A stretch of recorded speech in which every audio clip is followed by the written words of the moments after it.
જય કોળી સમાજ મિત્રો, હું છું એડવોકેટ આર ગોહિલ, યુવા કોળી એકતા સંગઠન પાલિતાણા પ્રમુખ. અને મારી સાથે છે અમારા સુરત ટીમના યુવા કોળી એકતા સંગઠનના એટલે કે વિશાલભાઈ સાવડા, અને ખાસ કરીને તો ચિરાગભાઈ ઝાલાની સૂચનાથી આજે પાલિતાણાની મુલાકાતે ચિરાગભાઈ છે.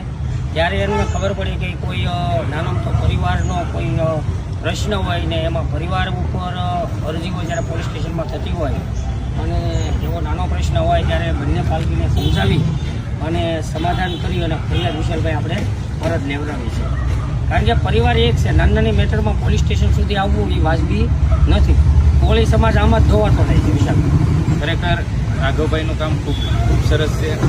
અમારા સંગઠનના નેતૃત્વમાં રાઘવભાઈ પાલિતાણાની અંદર સરસ મજાનું કામ કરી રહ્યા છે.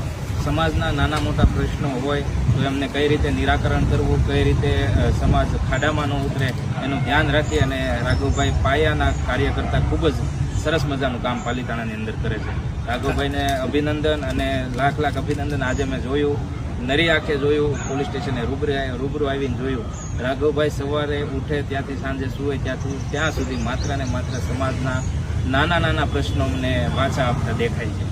ખાસ કરીને તો કોળી સમાજને પણ કહેવા માગું છું કે ઘરની નાની પરિવારની મેટર હોય, અણસમજણ હોય, નાની કંઈક મેટરમાં આપણે ડાયરેક્ટ પોલીસ સ્ટેશને ન જવું જોઈએ, પણ આપણા સમાજના આગેવાનો છે, 5 માણસોને બોલાવવાના, સગાવાલાને બોલાવવાના અને નાની મેટરનું ઘરે ને ઘરે સમાધાન કરવાનું હોય.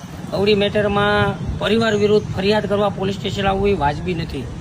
આપણો સમાજ છે, તમને કોઈ નાની મેટરમાં કોર્ટ કચેરી પોલીસ જ કરશે તો સમાજને પણ એક છે કે ભાઈ કોઈ પણ મેટર હોય તો સામાજિક લેવલે સોલ્વ કરો. પોલીસ સ્ટેશન આવીને ફરિયાદ કરવી જ્યારે જરૂર હોય ત્યારે જ કરવી જોઈએ, પણ પરિવારનો પ્રશ્ન હોય ત્યારે સુલેશાંતિથી હલ કરવો જોઈએ.